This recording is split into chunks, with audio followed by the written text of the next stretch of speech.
Eran las 2:30 de la madrugada del 21 de junio de 1937, cuando el aire mismo pareció contener la respiración. En el frente oriental de Shanxi, el cielo no mostraba luna, solo una oscuridad densa, casi líquida, que se deslizaba entre los valles. Los soldados chinos mantenían la guardia con los ojos secos y el corazón acelerado. Desde hacía días, los rumores se habían multiplicado.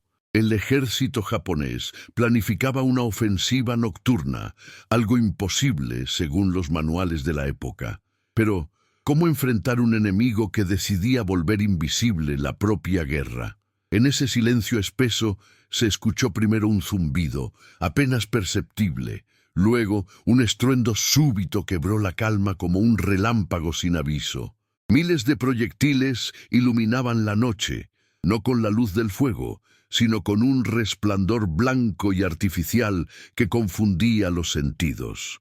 Los defensores chinos del 19º Cuerpo no sabían si estaban soñando o cayendo. ¿Cómo se defiende una línea cuando la oscuridad se vuelve aliada del enemigo? El ataque japonés, cuidadosamente orquestado por la división que comandaba el general Sakai Takashi, no buscaba solo penetrar las trincheras, pretendía aniquilar la noción misma de defensa. A pocos kilómetros, en la base de comunicaciones de Taiyuan, los operadores escuchaban gritos interrumpidos, órdenes cortadas por el ruido de las explosiones y una frase que se repetía desesperada. No vemos nada, no sabemos dónde están. Era el comienzo de una de las ofensivas nocturnas más eficientes y sangrientas de la Segunda Guerra Sino-Japonesa. El frente chino contaba con más de 12.000 hombres, distribuidos a lo largo de 14 kilómetros de terreno montañoso. Las defensas se habían construido con esfuerzo sobre un suelo irregular, usando madera húmeda y sacos de tierra mal compactados. Las ametralladoras eran viejas, los cañones pesados y lentos, pero la moral era alta. Hasta esa noche, el enemigo se acercaba con pasos sincronizados, sin linternas, sin gritos, guiados por señales luminosas casi imperceptibles que solo ellos comprendían. ¿De qué sirve el valor cuando la estrategia del contrario se adelanta a cada respiro? A las 3:05, el ataque se dividió en 3 oleadas. La primera, compuesta por infantería ligera, arrasó la línea del este justo cuando las unidades chinas se reagrupaban para cambiar turnos. La segunda, con apoyo de blindados ligeros tipo Ha-Go, trituró los refugios más vulnerables. Y la tercera, la más devastadora, consistió en un bombardeo sincronizado de artillería y cohetes lanzallamas. Las defensas chinas no se rompieron lentamente, se desintegraron. En el interior de un búnker improvisado, el coronel Zhang Liang trataba de mantener la coordinación. Sus hombres lo miraban con la mirada vacía de quienes ya han comprendido la magnitud de la derrota. Mientras las paredes temblaban, Zhang gritó: «¡Replegarse hacia el segundo monte, sin luz, sin ruido!».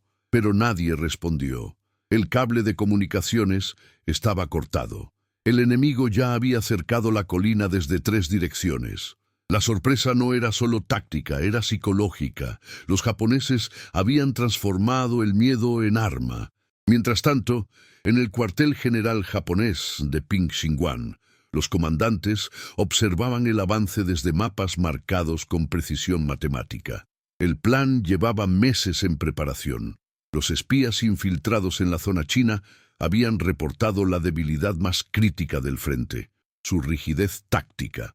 Las órdenes chinas tardaban horas en llegar, a veces días, debido a una cadena de mando vertical que exigía aprobación desde el alto mando de Nanjing. Ese retraso, multiplicado por el caos del ataque nocturno, garantizaba el colapso antes del amanecer. Para muchos, aquella sería la noche donde el tiempo dejó de tener sentido. Los relatos posteriores hablan de soldados que combatieron a ciegas, disparando al vacío o contra sombras inexistentes. La niebla espesa del amanecer mezcló el humo de los proyectiles con la ceniza humana. Algunos supervivientes recordaron haber oído el sonido de tambores entre los disparos, aunque nadie pudo confirmarlo. ¿Era real? ¿O era la mente tratando de imponer un ritmo al caos? En las horas siguientes, el terreno se convirtió en un laberinto de bayonetas y lamentos. Las colinas, que habían sido fortaleza, se transformaron en trampas. Los japoneses usaron lanzallamas para limpiar las trincheras y la tierra misma ardió. A las 5:42, las posiciones chinas se redujeron al 30% de su capacidad operativa. La noche se retiraba, pero no traía alivio. De los 12.000 defensores, apenas 3.000 lograron replegarse hacia el sur.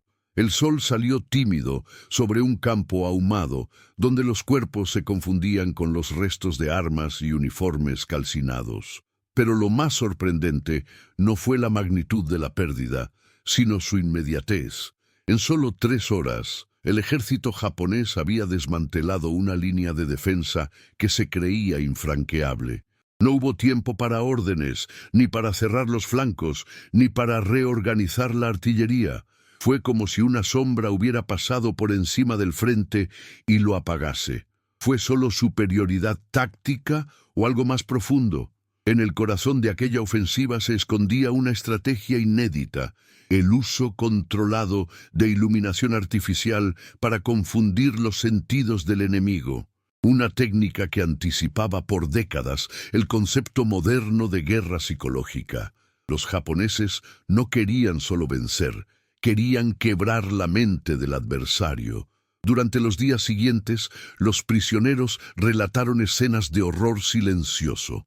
Patrullas enteras que se entregaban sin saber a quién, soldados que se arrojaban a los ríos para escapar del resplandor blanco, oficiales que creyeron que el cielo ardía. Y mientras en Nanjing las autoridades buscaban culpables, un nombre comenzó a repetirse en voz baja: Sakai Takashi, el arquitecto del ataque nocturno.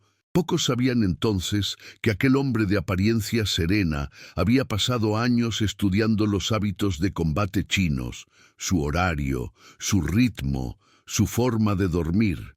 Conocía incluso la distancia promedio entre las fogatas de los campamentos enemigos. Todo en su estrategia respondía a una obsesión: atacar cuando el miedo es más fuerte que la lógica.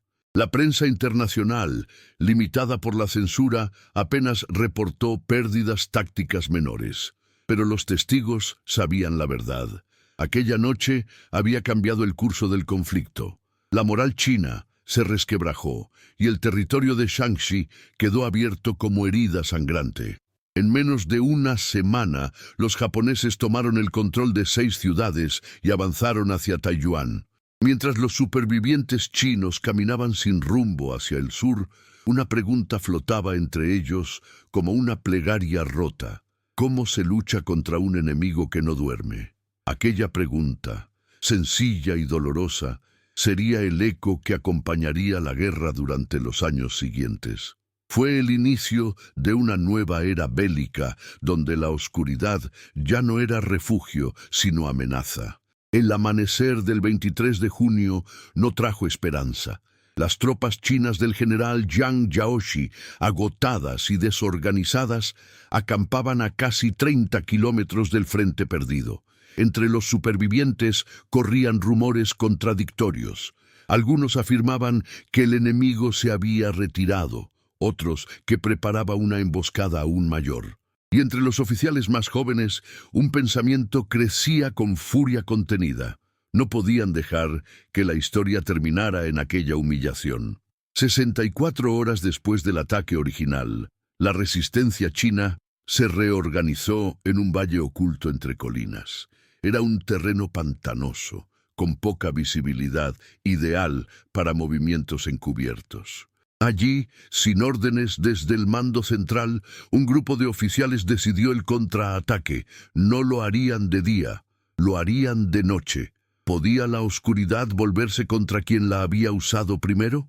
A las 22:10 del 25 de junio comenzó la operación. Esta vez los chinos mantuvieron apagadas sus linternas y cubrieron los cascos con telas negras. Avanzaban lentos, con pasos calculados, usando el silencio como su única arma.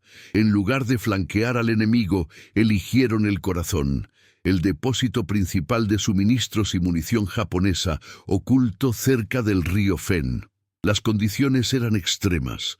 La lluvia ligera que caía convertía el barro en trampa, pero la rabia empujaba tanto como la necesidad de redención. Los primeros enfrentamientos fueron confusos, pero feroces. El destacamento del capitán Liu Cheng irrumpió en el campamento enemigo con gritos que rompieron la monotonía de la noche. Los japoneses, que dormían confiados tras su reciente victoria, tardaron minutos en reaccionar. En ese breve lapso, los chinos destruyeron 3 depósitos de munición y volaron el puente de acceso. El fuego se extendió por los cañones del valle como un grito ardiente. Durante 1 hora y media, la oscuridad fue caos. Los 2 ejércitos se atacaban sin reconocer al enemigo. Algunos disparaban guiados por el sonido, otros por los destellos de los incendios. Todo lo que había sido cálculo y estrategia se disolvió en instinto. En aquel valle, ambos bandos comprendieron una lección brutal. La noche no tiene dueño, pero la ofensiva china tenía un límite. A las 2:40, las fuerzas japonesas reorganizaron su artillería ligera y comenzaron el contraataque. Las explosiones iluminaron el valle con la misma luz blanca que había marcado la anterior derrota. Era una ironía cruel. La técnica que antes había sembrado terror ahora volvía a caer sobre quienes intentaban revertir la historia. El general Sakai, informado del ataque, ordenó una maniobra envolvente. Su objetivo no era recuperar el depósito, sino exterminar todo vestigio de resistencia. El valle se convirtió en jaula. Los supervivientes apenas entendían la magnitud de lo que ocurría. El capitán Liu, herido, escribió en su diario improvisado una última frase: «No tememos ya a la oscuridad. Es ella la que nos teme a nosotros». Al amanecer, el humo cubría el horizonte y el aire olía a hierro. El contraataque había fallado en su objetivo estratégico, pero logró algo que los informes militares nunca registraron. Fracturó, por primera vez, la sensación de invencibilidad japonesa. Durante semanas, los comandantes enemigos ordenaron vigilia total, temiendo otro ataque nocturno. La guerra psicológica había cambiado de dueño. Los meses posteriores mostrarían que la batalla de Shanxi no fue solo una derrota o una victoria. Fue una mutación en la mente colectiva de ambos ejércitos. China comprendió que podía resistir incluso sin ventaja material. Japón aprendió que el miedo, una vez liberado, puede volverse contra quien lo provoca. Años después, cuando la guerra se extendió más allá de las fronteras iniciales, los veteranos de aquella noche recordarían los gritos entre la niebla, las luces falsas, los pasos invisibles. Algunos no sabrían ya si lo vivido fue sueño o pesadilla, porque aquella batalla no definió solo el futuro de una nación, redefinió el concepto mismo de guerra moderna. En la penumbra de las derrotas y las victorias, una voz silenciosa parece aún preguntar: ¿quién domina verdaderamente la oscuridad, el que la teme o el que aprende a caminar dentro de ella? Y mientras el narrador contempla el horizonte ceniciento de aquel siglo, la lección final resuena más allá del pasado.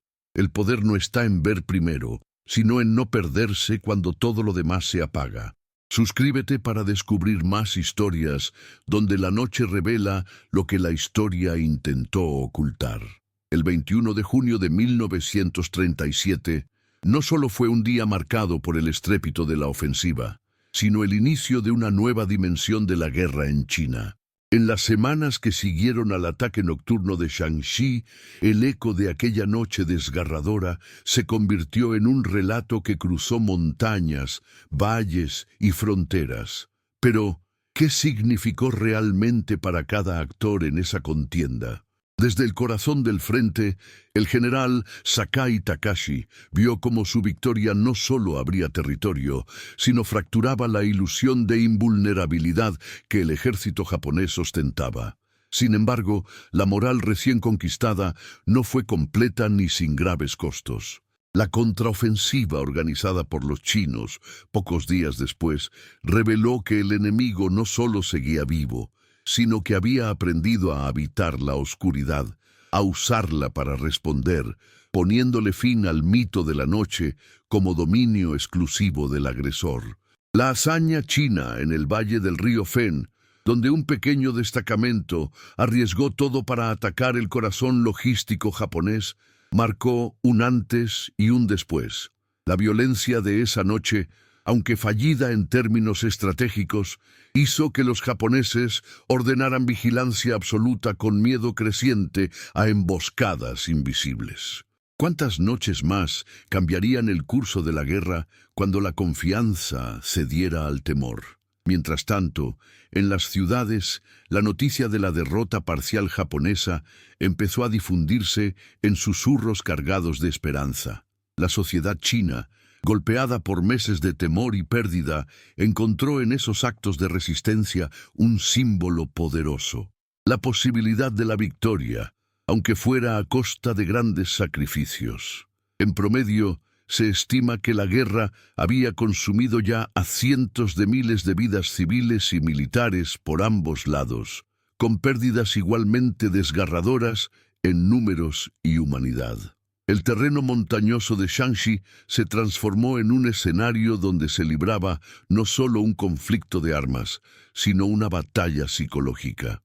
Ambas fuerzas entendieron que la guerra ya no podría medirse solo en kilómetros ganados o perdidos, sino en la capacidad de adaptarse a la incertidumbre, a la noche convertida en campo de batalla.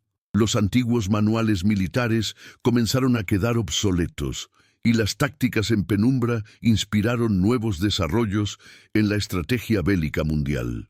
En Nanjing, Pekín y más allá, los líderes chinos reajustaban su enfoque, de la defensa a la resistencia activa. El contraataque nocturno no fue un acto aislado, sino parte de una evolución que mostró que la resiliencia puede surgir de las sombras más densas. Años más tarde, los historiadores reconocerían en estos episodios de Shanxi la semilla que alimentó la persistencia china contra la maquinaria de guerra japonesa, un símbolo de que incluso las derrotas más dolorosas pueden cultivar futuras victorias. De otro lado, Japón, pese a su capacidad tecnológica y disciplinaria, empezó a cuestionar tácticas y estructuras. Un enemigo capaz de transformar la oscuridad en aliado planteaba un desafío al que no estaban acostumbrados. La guerra mental había entrado en un nuevo estadio, y las noches ya no eran territorio seguro. Así, esa fría madrugada donde las balas cortaron el silencio y la luz artificial cegó los ojos, no fue solo un episodio táctico imposible de ignorar, fue la chispa que elevó la guerra a una nueva categoría. No se trataba solo de dominar el terreno, sino de controlar el miedo, la percepción y la voluntad. Al final, la pregunta que permanecía en el aire era tan simple como inquietante: ¿quién realmente domina la noche? ¿El invasor que la usa para romper defensas o el oprimido que aprende a pelear en la oscuridad? Y mientras las sombras se alargan sobre el pasado, la historia sigue enseñándonos que en la noche, como en la guerra, la fuerza verdadera reside en no perderse cuando todo se apaga. Si esta historia te cautivó, suscríbete para seguir iluminando juntos los episodios que el tiempo intenta olvidar. El humo del valle de Shanxi aún flotaba en el aire cuando el 25 de septiembre de 1937 una nueva sombra se cernió sobre las fuerzas japonesas. Habían pasado 3 meses desde aquel ataque nocturno que desmanteló las defensas iniciales, pero el enemigo no había olvidado.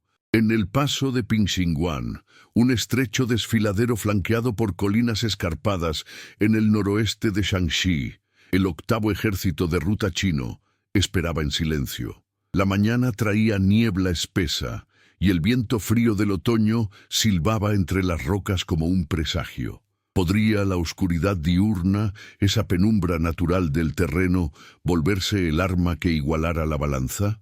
Las tropas japonesas de la Quinta División, confiadas tras sus avances hacia Taiyuan, avanzaban en columna por el paso angosto. Eran unos 3.000 hombres, con vehículos blindados y apoyo aéreo, creyendo que el camino estaba despejado. Pero en las alturas, el general Lin Biao había posicionado a sus divisiones del 115. O regimiento, unos 6.000 combatientes endurecidos por la marcha larga desde el norte. No gritaron, no dispararon hasta que la vanguardia enemiga entró en la trampa. A las 10 de la mañana, el primer estruendo rompió el silencio. Rocas desprendidas bloquearon la retaguardia japonesa mientras ráfagas de fusiles y granadas caían desde ambos flancos. El caos se apoderó del desfiladero en minutos. Los japoneses, atrapados en un embudo de apenas 500 metros de ancho, no podían maniobrar. Sus tanques ligeros se atascaban en el barro, y los aviones que llegaron horas después bombardeaban a ciegas, matando tanto aliados como enemigos. Los chinos, moviéndose como fantasmas entre las peñas, lanzaban ataques cuerpo a cuerpo con bayonetas y explosivos caseros. Uno de los oficiales japoneses, el teniente Kuroda, cayó herido gritando órdenes que nadie oía por encima del fragor. Sus hombres combatían espalda con espalda, pero el terreno los traicionaba. Las colinas verticales convertían cada paso en una sentencia. Mientras el sol luchaba por perforar la niebla, la batalla se extendió por horas. Los japoneses perdieron más de 1.000 hombres en ese paso mortal, junto con 80 camiones y artillería pesada capturada. Para los chinos, fue la primera victoria significativa, un bálsamo en medio de derrotas continuas. Pero no todo fue euforia. El general Yang Xishan, desde su mando en la zona de guerra segundo, rechazó un contraataque mayor propuesto por Fu Suoyi, ordenando la retirada general hacia la línea de Xinkou. El paso de Pingxinguan cayó poco después, pero el daño psicológico estaba hecho. Japón, que soñaba con una conquista rápida, vio cómo su invencibilidad se resquebrajaba en las montañas. Pocos días después, el 6 de octubre, la campaña escaló hacia Xingkou, a solo 30 kilómetros al sur.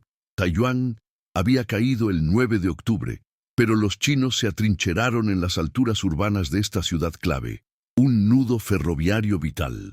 El general Wei Lihuang reunió a 50.000 hombres, mezclando nacionalistas y comunistas en una alianza frágil.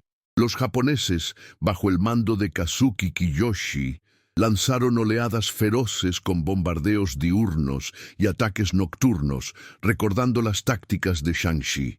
La ciudad ardía bajo el fuego de los Mitsubishi G3M y las calles se convirtieron en laberinto de barricadas. En las noches de Xinkou, la venganza china tomó forma. Pequeños grupos, inspirados en Pingxinguan, realizaban incursiones sigilosas contra convoyes japoneses. El capitán Wang Desai lideró una de ellas el 15 de octubre. Bajo la lluvia torrencial, destruyeron 15 camiones cargados de munición, iluminando el cielo con explosiones que se oían hasta Datong. La moral japonesa flaqueó. Los soldados murmuraban sobre fantasmas de las colinas. Durante 70 días, hasta diciembre, la batalla consumió decenas de miles de vidas. Chinos perdieron unos 20.000, japoneses al menos 10.000, deteniendo su avance hacia el sur. El invierno helado, con nieves de 2 metros, congeló tanques y voluntades por igual. Esta resistencia en Xingkou no fue solo defensa, fue evolución. Chiang Kai-shek, desde Nanjing, vio en ella la prueba de que la guerra prolongada podía sangrar al invasor. Los japoneses, agotados, abandonaron planes para capturar Wuhan ese año. En cambio, el horror se desplazó hacia el este. El 13 de diciembre, Nanjing caería en una masacre que mancharía la historia con 300.000 almas. Pero Shangxi había plantado la semilla de la supervivencia. ¿Y si aquellas emboscadas no hubieran sucedido?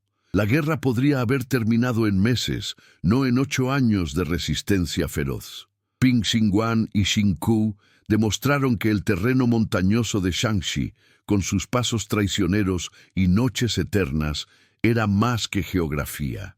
Era un aliado vivo.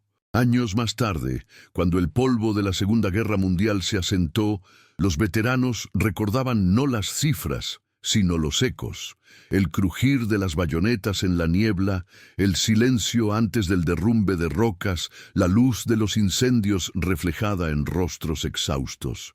Aquellas batallas transformaron una invasión en odisea, enseñando al mundo que la oscuridad, una vez domada, ilumina el camino a la victoria.